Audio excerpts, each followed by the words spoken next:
Immediately go wherever there is good protection for the cows and brahmanas, and wherever the Vedas are studied in terms of Varnashram principles.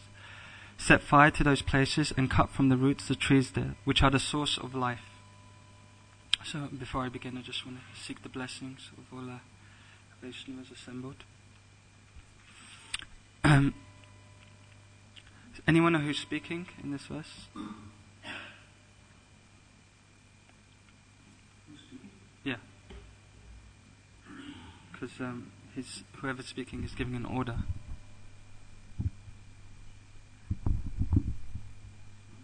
Yeah, Hiranyakashipu, yeah. So he's given this instruction to search out brahmanas, wherever the Vedas are being studied, set fire to those places, cut from the roots, the trees there. So it's quite interesting because later what you see is Prahlad Maharaj. He's also searching out sadhus and brahmanas, but he's doing it to receive their association. Whereas Hiranyakashipu, he's trying to attain their association to actually kill them. So we see a contrast in consciousness here, and very clearly we see the divine nature and the demonic nature. In the purport, Prabhupada makes many points, but he focuses on two subjects, and I was hoping in the course of today's class I would perhaps elaborate on those points. So the first point that Prabhupada mentions is the Varnashram system, and Prabhupada describes it as when human civilization is following Vedic civilization or Varnashram, then it's described as perfect human civilization. And Prabhupada would often quote his Guru Maharaj. He would say, religion without philosophy is sentiment, and philosophy without religion is mental speculation. So we have a great philosophy, but often we have difficulties applying it in our life. And this is where the culture comes in. That the culture is a manifestation of an application of the philosophy. In Chaitanya Charitamrita, Lord Chaitanya, he mentions there's three principles spoken about in the Vedas. It can be summarized into these three: Sambandha, Abhideya, and Prayojana. And actually these principles can be applied in any endeavor or effort. Sambandha means knowledge, or relationship. So the idea is that we understand that we're a spiritual being, there's Krishna, and our goal in life is to connect with Krishna. But then Abhideya is described as the process or devotional service. It's the application of that knowledge. And this is kind of where the Varnashram or the Vedic civilization and culture comes in. And if we fail to apply the Vedic principles, then we will not attain prayojana, which is love of God or the goal of whatever endeavor you're undertaking. And in this regard, the result of our practice of devotional service is we attain Krishna Prem. So this culture is important to understand, and not just understand, but to apply in our lives. And Prabhupada would often speak about India and how we can learn a lot of things from India, in particular regards to culture. He would often encourage some of his disciples to stay in India and learn from cultured families. Like he told Subhag Swami, because Subhag Swami, he comes from an aristocratic Bengali family. So he told him not to forget what his parents taught him. But whatever he does, he should just add Krishna to his life. And even though we see that a lot of the original Vedic culture has been lost in India, still there's a lot we can learn. Like I think Prabhupada gave the example of an elephant. Whether an elephant is alive or dead, it still carries some value. So like this, we see that culture is important. Also, if we observe the culture that's practiced in the spiritual world, it's Vedic culture. When you read pastimes between Krishna and his devotees, you'll see that the interactions are based on Vedic culture. We see that, Krishna, he's a cowherd boy, he's a Vaishya, I mean, he's a supreme person, God, no doubt, but we see when they interact accordingly to their varna. Bhaktivinoda Thakur, he also described that this Varnashram, he gave an analogy. He said it's like a school. The goal of school is not to remain in school, but the goal is to graduate. And so that graduation is seen as, from our perspectives, as attaining self-realization, or realizing Krishna in completeness. So in the same way, the Varnashram system is there to achieve that. Ultimately, the Varnashram system, what it does, it allows us, regardless of what our conditionings are, to come closer to Krishna. And as we practice Varnashram alongside devotional service, we become more and more purified. And eventually we come to the transcendental platform, where Varnashram isn't necessary. But a liberated soul, he may still practice the externals of the Varnashram system to set an example. Like we see Lord Chaitanya, when he appeared on this planet, and when he took sannyas, he was very strict in his regards to following the principles that a sannyasi is meant to follow, because he saw that if he didn't set an example, others would also perhaps deviate. And ultimately, when you're talking about Varnashram, you're talking about certain rules and regulations. Now, it's not that the rules and regulations are there just for the sake of being there. In the Padma Purana, it explains the purpose of these rules and regulations. Smatavya satatam Vishnu, Vishmatavya najitotit, sarva vidhi nishadashyor etaryor evakinkaraha. That the rules and regulations of the Vedic writings have one purpose. You could say two. To always remember Krishna and never forget Krishna. So according to what varna you're in, every aspect of your life would be controlled. Like your environment, the food that you took, the codes of conduct, how you would deal. But the whole purpose of it was to address or to meet this principle. Bhaktivedanta Swami, he was giving a nice class on this, and he explained that there's different paths or platforms of devotional service. So he describes the first platform is Bhagavat platform. Now, this is commonly understood as Shravanam Kirtanam, is chanting and hearing. But he described that we practice a Bhagavat platform, but we're conditioned. But strictly speaking, the Bhagavat platform is for liberated souls. I'll explain a little more what I mean by that. It's meant for those on the Brahma Bhuta platform. Those on the Brahma Bhuta platform, they have no attraction for the material world. But at the same time, they may not have attraction for the spiritual world. So the focus for them is not prevention of forgetting or being attracted to the material world. But the focus for them is to remember Krishna. So this is the Bhagavat platform, Shravanam Kirtanam. And you have the likes of Haridas Thakur, you have the likes of the four Kumars that are qualified to be on this platform. And typically someone who's on the Bhagavat platform, he's capable of chanting all day long. And many of us can quite easily understand that we're not ready for this. Just if we observe ourselves in japa, we start falling asleep in japa, or we lose attention in japa. We have to stand up and circumambulate Tulsi Devi. So Prabhupada wouldn't encourage this for the general masses. And someone on this platform, he doesn't, whether he gets prasad, whether he doesn't, it's not an issue for him. He may take rest if he remembers that he's tired. That's someone who's situated on that platform. And this is for rare souls. And he said the next platform is the Pancharatric platform. Now, this is where our life revolves around a deity. Like we have one book called Pancharatric Pradipa, which describes the nature of someone on that platform, or the service that one performs on that platform. So we know that Harinam is the essential practice in the age of Kali. But alongside that, Prabhupada encouraged us to perform archana, deity worship. And one reason given is that it reduces our material contamination. It forces us to come to the mode of goodness. And it also increases our devotional tendencies. So in this way, Prabhupada encouraged general practitioners to perform chanting and hearing alongside deity worship. It's like two roads running parallel to each other. And it's not one or the other. It's not that we should just focus on deity worship and neglect chanting and hearing.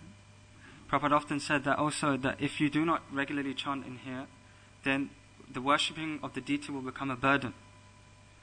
Just the other day we were watching, following Srila Prabhupada at Soho Street Temple, and Jay Advaita Swami was on a morning walk, and he said to Prabhupada that since you've come to this temple, the deities have become even more beautiful. And so Prabhupada replied saying that this is my anxiety. And so Jay Advaita Swami couldn't quite understand what he meant by that. And so they went on the morning walk, and then Prabhupada repeated the same statement. He said, this is my anxiety. And then he explained. He said, this is my anxiety because when I leave, you will not appreciate the deities. So this chanting and hearing is also essential in our appreciation for the deities. So if we are satisfied chanting and hearing and engaging in direct service around the deity, then that's all that's needed. But if we need more than that, Bhaktivedanta Swami was explaining is that that's when the Vedic has to come in. That's where the Varnashram is there because Pancharatra is Brahminical culture, essentially. But if we want to, deal with, we have family life, social scene, management, then this is where the Varnashram system is. And, Prabhupada points out the different duties that a Kshatriya has, the different duties that a Vaishya has, the different duties that a Shudra has. And so the idea is that whatever attachments we have, whatever nature we have, there's a way to connect it with Krishna. And that's the broadness of the Varnashram system.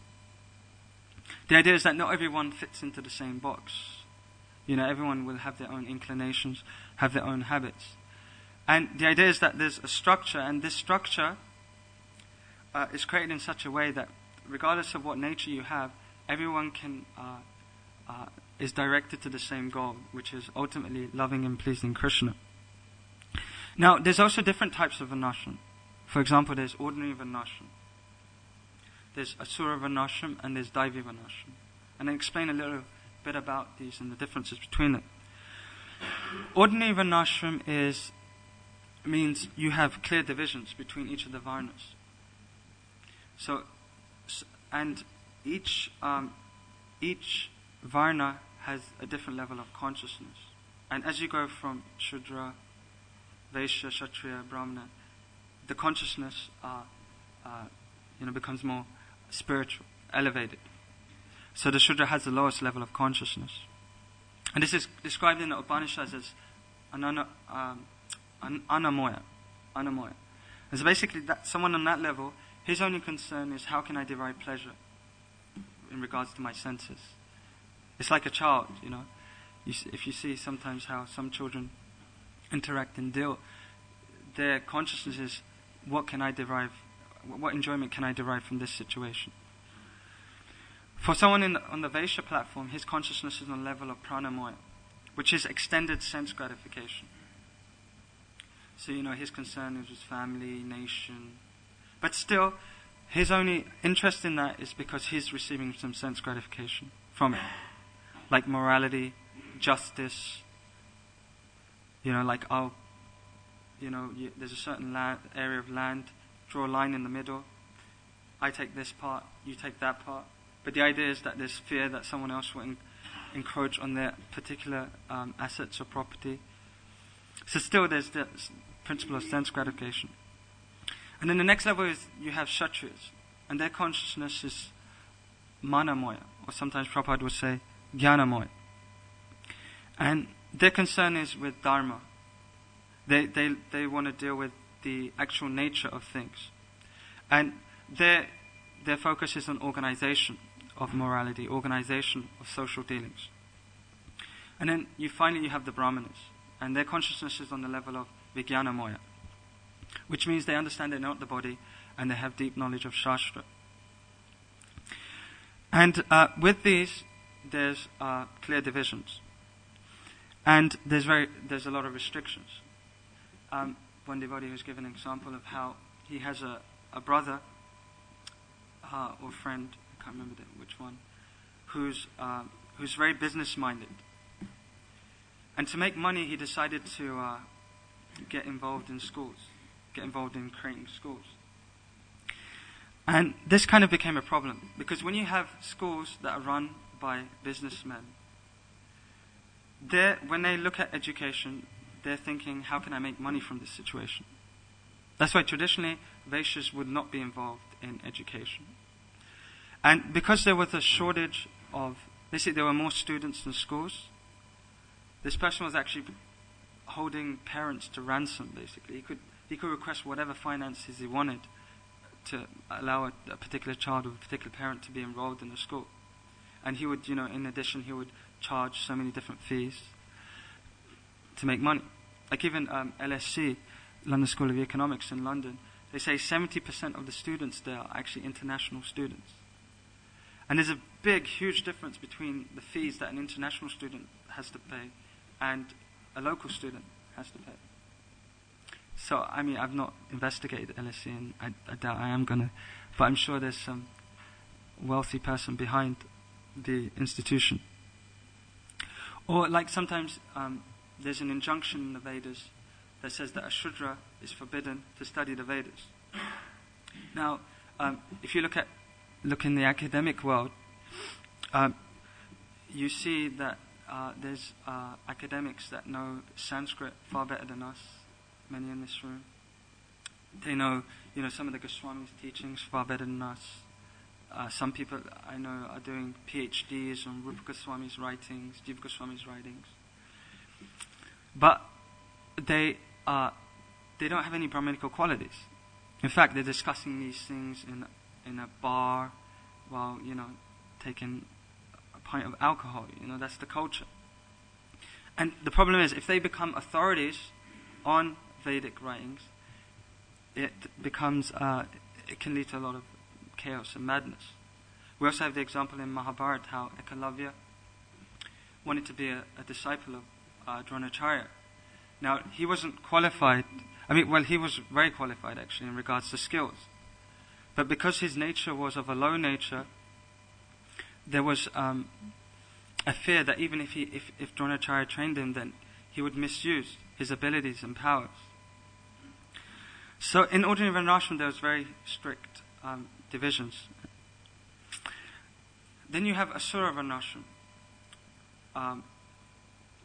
Sometimes we have people that follow the rules and regulations of the Vedas, but don't understand the purpose of the rules and regulations of the Vedas. Like you have many Smarta Brahmanas in India, very strict, adhere to the principles of the Vedas very strictly, and look down upon anyone that doesn't follow them.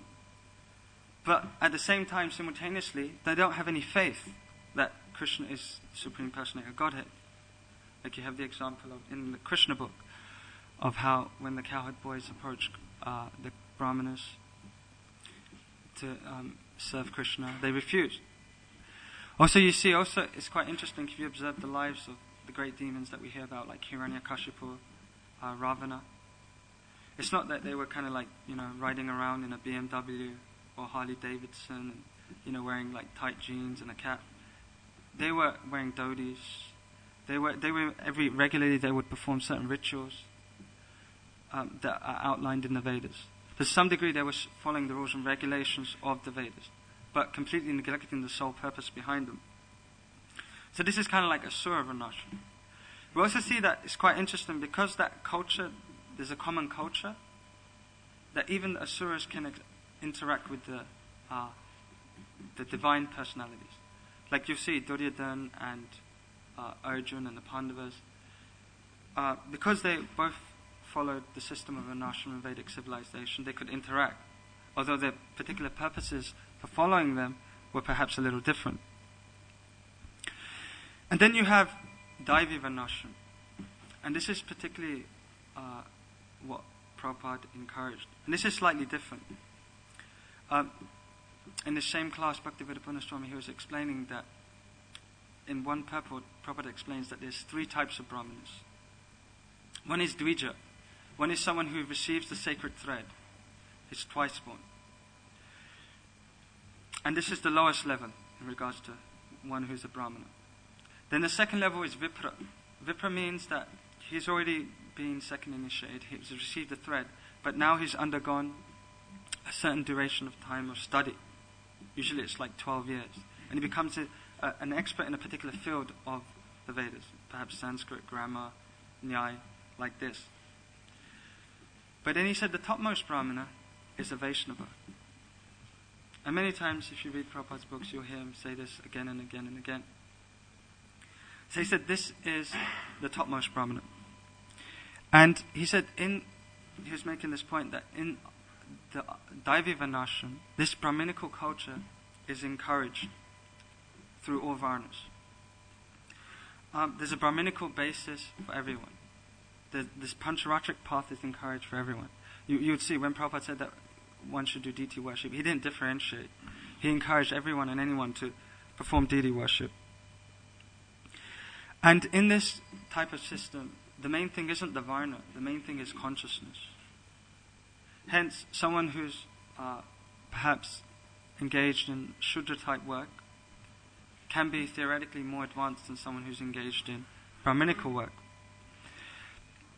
And in one sense also, these, like for example, if a devotee has to clean the floor, then in one sense it's not that he's doing Shudra work, because his purpose is pleasing Krishna. So he's a Vaishnava. And so in that sense he's the topmost Brahmana. And because of this, also the activities can be interchangeable. One example was given how, in New Vrindavan, there was one devotee who would, for 12 hours a day, he would plow the fields. But every day, without fail, he would get up before Mangaladi, chant all his rounds, attend Mangaladi, and actually, I think during Mangaladi he would, or at some point in the morning, he would dress Radharani every single day. And it was said that also he would incessantly read Chaitanya Charitamrita. And whenever he would get an opportunity to speak, he would just recite Chaitanya Leela. So we see various activities, his pujari, his preaching, his ploughing the fields. And so this is the difference between ordinary Varnashram and Daivi Varnashram. Like for example, strictly speaking, if you're a Kshatriya, there are certain injunctions or Shishivada Gokulananda ki jai, Shishigornitai ki jai, Shishitaram Lakshman Hanuman ki jai. There are certain concessions. Like a Kshatriya, he's allowed to have more than one wife. He's allowed to take certain intoxicants. He's allowed to hunt. He's allowed to kill animals. But we never see Prabhupada ever talk about them or introduce them. And in fact, there's one incident where one devotee actually wanted to have a second wife. And, so don't get any ideas, guys. And Prabhupada chastised him very seriously. And in the end, he said, if you want to do it, then you can do it, but you do it outside of ISKCON. Like this, we see that Prabhupada's emphasis was on Daivi Varnashram. So anyway, there's just a few points I want to share on that Varnashram topic. Now, the second point that Prabhupada makes in the purport is he speaks about trees and how nowadays people are cutting down trees and producing, he says, nonsensical literatures. And he says that if devotees, they take the same trees and produce transcendental literatures to glorify Krishna, to enlighten people, then this is considered yajna. Now, this is quite interesting and important, I think. I remember once I was doing book distribution, and someone refused, a few times actually, people refused to take books because they say, I'm not sure whether I'm going to read them or not. And, I don't want to waste paper. Some of these trees are being cut down. You should give these books to someone who will actually use them.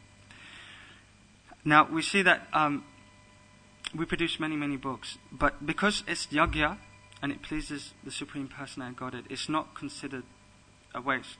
And in fact, it said that when one performs sacrifice or yagya, by pleasing the Lord, automatically the demigods are pleased, and naturally more trees are going to be present on this planet as a result. So this is a proper way, actually, of using the resources of this material world.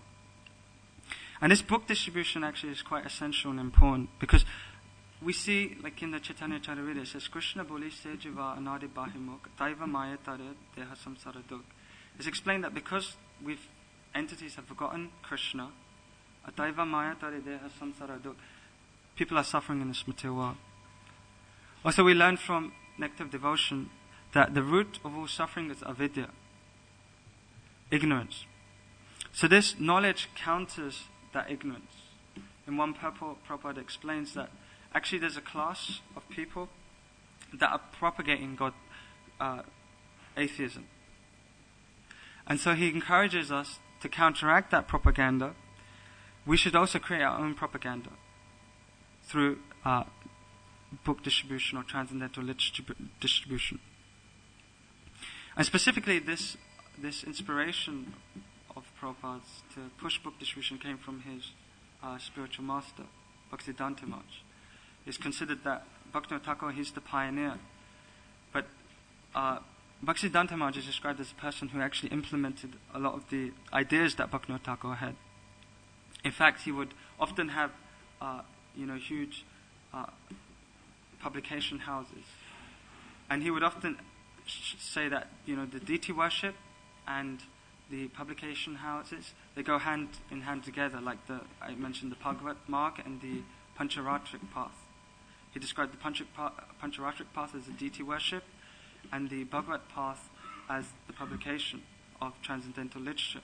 In fact, he says that the publication houses are none different to the Lord's abode. He would say that the bricks that the houses are made from are Chintamani. And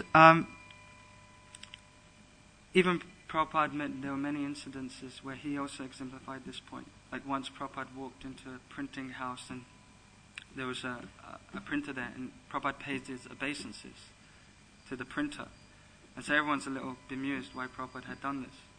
The printers were there, executives were there, and the disciples were there. So they asked him. And Prabhupada said that this is an incarnation of Srila Vyasadeva.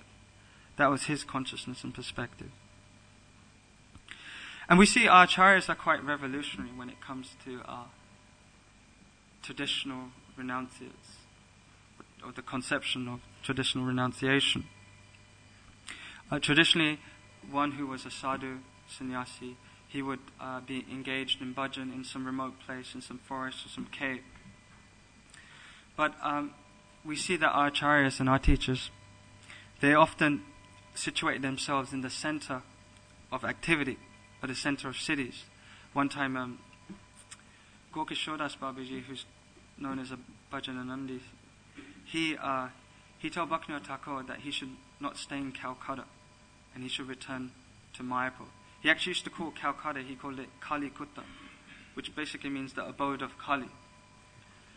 Bhaktivinoda Thakur, he sent a message back to Kishore Babaji saying that where I stay is not a place of Kali. And so like this transcendental Leela will go on. And I want to read one quote, just by Bhaktisiddhanta Maharaj, just one or two quotes in this book, which is produced by Bhakti Vikas Swami on the life of Bhaktisiddhanta Maharaj. He says that an acharya who comes for the service of the Lord cannot be expected to conform to a stereotype, for he must find the ways and means by which Krishna consciousness may be spread. And particularly this principle of yukta vairagya is quite important in this regard. We have the verse, Anasatasya visayan yitarham upayanjataha nimbande Krishna sambande yuktam vairagyam uchate. So the idea is that if one takes, because this world belongs to Krishna, and if we use these things in this world for Krishna's pleasure, then it's actually considered renunciation.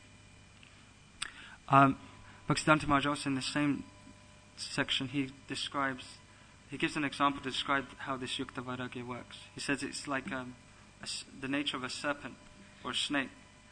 A snake will never try and create its own or construct its own place of residence. What it will do, it will let some other animal or entity create a particular place of residence, and it will just take it over. So similarly, in the same way, he said, materialists are endeavoring in so many ways to produce different applications. Like he gives the example of various lights, transport mechanisms. So he says that devotees shouldn't endeavor to create them, but if we can use them in Krishna's service, the principle of Yukta Vairagya, then great, use them.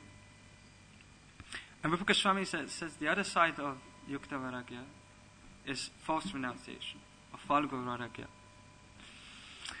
And if something can be used in Krishna's service and is not used in the name of renunciation, then this is considered Falgu Vairagya. Like the Mayavadis or the impersonalists. They say Brahma Satyam Jagat Mithya. I mean, really speaking, they don't even have faith that Krishna is God. So there's no idea of connecting anything to Krishna. But Shiv Swami gives he explains this principle nicely in Siddha Bhakti Chintamani. He explains that there's a branch, a river that branches out from the Ganga, and it's called Falgu. And this river has an interesting nature. It appears dry, so if you look at it, it looks like it's just covered by sand. But if you go closer, you see that there's a thin layer of sand upon a flowing river. And so he says in the same way that this type of renunciation, although it may look like renunciation, underneath, if you dig deep, you'll see that this individual has many, many material desires. It's like the example of monkey renunciation, right? You look at a monkey, it looks very renounced, right? A monkey has no clothes, he lives in a forest, eats nuts, etc. But the monkey is always thinking of sense gratification. In the same section, Bhaktisiddhanta Maharaj, it's mentioned how, he saw that Westerners, the West, were becoming the leaders of the world. And India in particular was becoming influenced by this. And so he saw that to spread Krishna consciousness, that he had to win the respect and attention of these persons. Traditionally, like if you were, poorly dressed and you lived in poverty, this was appreciated and respected by men. But because things were changing now, and many people in the name of renunciation were posing as beggars and making a living, this wasn't appreciated so much. So Bhaktisiddhanta Maharaj, he encouraged his disciples, and he showed by his personal example that we should dress nicely. And I'll read this, that kind of gives more of an insight. He says, many make a drama of chanting 3 lakh names, yet merely a show of chanting without distributing, without disturbing others, will not benefit anyone, except perhaps oneself. Therefore we are preaching, by approaching the people of the world, dressed even somewhat better than they, showing knowledge even somewhat greater than theirs, being even somewhat more stylish than they, without which they would think us worthless and not listen to our Hari Katha. It's quite interesting. He also says, I have to go to various places for propagating Hari Katha, so I must present myself as a learned and decent gentleman. Otherwise, non-devotees will not give me their time.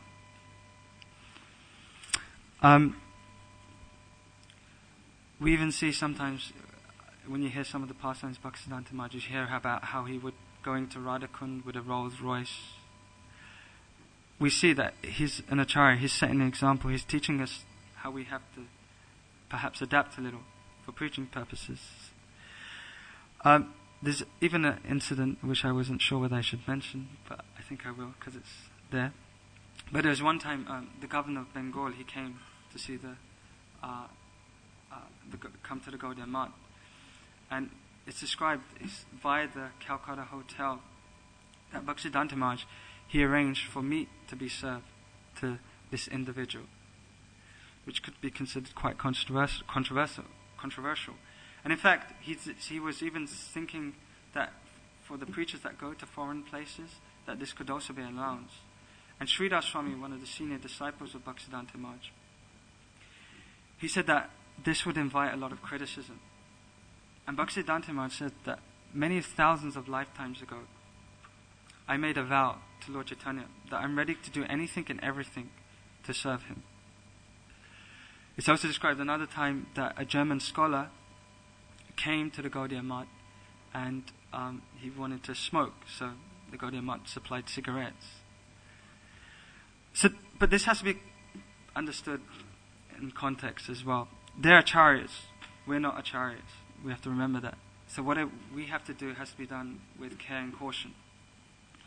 The other point is that being acharyas, they're nityasiddhas. So they're able to take things from this world, engage them in Krishna's service. But we may deal with the objects of the senses, wealth, etc. But we may, instead of engage them in Krishna's service, we may engage them in our own service. Like I think it was Shripuri quoted in one class that because I explained some history behind this. There was two sannyasis who were fighting over money management, and Bhaktisiddhanta Maharaj stopped them, and he said that Lord Chaitanya, he took kings and he made them into beggars, but I took beggars and I made them into kings. So this is the problem, because we've had connection, conditioning with objects of the senses for lifetimes. Because of that, we have to be careful and cautious when we deal with these things. We even hear about the Bagh Bazaar, the Gaudiya temple, and how, the idea was that temple would be like a center of the Gaudiya activities, and it would send out a message to the world. But in the end, Bhaktisiddhanta Maharaj actually regretted the fact that this temple had been established because it was causing so much fighting. In fact, he said that better we sell the marble and print books. And Prabhupada also followed in the footsteps of Bhaktisiddhanta Maharaj. Like once there was a press conference, and a reporter said, because Prabhupada was staying in the Hilton Hotel in Hong Kong, and the reporter said, you're a monk, you're supposed to renounce it. How come you're staying in the Hilton Hotel? What kind of renunciate are you? And then Prabhupada began to explain what renunciation means. Renunciation means to take whatever there is in this world and please engage it and connect it to the Lord. But the reporter wasn't satisfied. So then Prabhupada said, I can live under a tree. And then the reporter was a little interested. But he said, if I live under a tree and I called the press conference, would you come? And the reporter said, no. And then Prabhupada said, this is why I'm staying at the Hilton Hotel. Another time, a reporter, he said that, you're a monk, and traditionally sannyasis, they walk on foot when they walk from one place to another. You're flying on jets. What is this? What kind of renunciate are you? And Prabhupada gave an example. Imagine you have a criminal, and the police are chasing this criminal, and they're chasing him in a vehicle, and there's a speed limit. You can't go faster than 80 kilometers per hour. And the police, they break the speed limit. Now, would people criticize police for doing this? No, they'll glorify the police. So he said, in the same way, people of this planet are going to hell faster than the speed of a jet. So, in order to save them, I need to fly on a jet. So like this, Prabhupada would explain and show how he is following the principle of Yukta Vairagya. And also for preaching, Prabhupada would be very broad and understanding. Like, again, we were watching, following Srila Prabhupada video. And in that video, Prabhupada was in Fiji, and people like Madhu Dwisha and Shrutakirti Prabhu were relating memories and pastimes. And one of the key devotees in Fiji is someone called Vasudeva Prabhu, and he was instrumental in establishing the temple there. And at that time, his family had a big business, and they had like an array of shops. And one of the shops that they had was a butcher's shop. And so when devotees found out that they had a butcher's shop, they were shocked, and they were ready, as devotees are, to correct them and chastise them. But before they did this, they wrote a letter to Prabhupada and asked for Prabhupada's opinion on this. And Prabhupada said, don't disturb them. He said, let them be. He said, everything will come in time. That was in his instruction.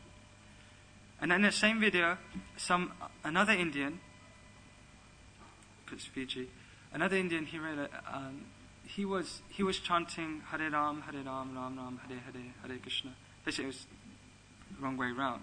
And again, devotees wrote a letter to Prabhupada and said, what should we say? What should we instruct to this person? And Prabhupada replied, he said, well, he's chanting the names of God, so let him be. Tamil Krishna Maharaj, he was also relating an interesting pastime. There was a Harinam in India. And you know, Harinams were big in the West. But during this particular Harinam, the people started throwing money at the devotees. And so they related this pastime to Prabhupada. And obviously the image that was being given off is that they're beggars. And so Prabhupada said, stop Harinam. And it's just interesting, if you look at the preaching that was going on in the West and you compare it to India, it's different. Like obviously you saw book distribution, Harinam going on in the West, and it was appreciated and it made devotees. But in India, you see Prabhupada's focus was more bandal programs, life membership. So we see that the acharyas adapt according to particular situations. In that same video, there was one Indian family that invited Prabhupada and disciples for prasad. And that day happened to be Ekadashi. They weren't aware. So they began to serve grains to the disciples and Prabhupada. And disciples whispered to Prabhupada, Prabhupada, this is grains. Prabhupada said, don't worry, take prasad. And it's quite interesting because the devotees really feasted at that program. And it said that they slept at about 1 o'clock in the morning. And the next day they went to the morning program. And you know, they were keen on taking some rest. And I think particularly Shrutakirtipu and Paramahamsa Swami were speaking and saying this. And 9 o'clock hit, Prabhupada finished his breakfast, and Prabhupada went for a nap. And so they thought, this is the time, let's go and take rest. And they thought Prabhupada would sleep for hours. But they went and they slept, and then they heard the bell ring 15 minutes later. Prabhupada got up. And bell meant, you know, you have to be there. And so Shrutakirtipu quickly ran into the room. And Prabhupada said, have you been sleeping? And then he began to chastise him. Why are you sleeping? Sleeping, he said, means dead man. Means dead. You're dead. And like this. And Shrutakirtipu, because he knew the nature of Prabhupada, that if you chastise, you don't reply. You just say you're sorry. And so he did that. And then Prabhupada called Paramahamsa Swami. And he said the same thing. Are you sleeping? You're a sannyasi. Why are you sleeping? And then Paramahamsa Swami, he began to, you know, argue, oh, Prabhupada, we only slept 3 hours. And Prabhupada says, so what? I sleep less than you. And I'm a sannyasi. And so, like, we see this, you know, at one level, Prabhupada's very broad-minded and trying to connect and encourage everyone and anyone to come closer to Krishna. But at the same time, we see that for others, he's very strict. So the point is, we see from this that it's not black and white. We have to assess in a particular situation what's appropriate and what's not. But at the same time, we're not acharyas, so whatever decisions we make and however we go forward should be done in consultation with senior devotees. Anyway, that's just a few points that I wanted to share that I've come in touch with recently. Thank you for listening. We have time for comments. Maybe there's a few corrections, because I was a little hesitant to speak on these topics because they're a little controversial as well, but I think it's important to hear them as well. But anyone want to make any corrections or comments or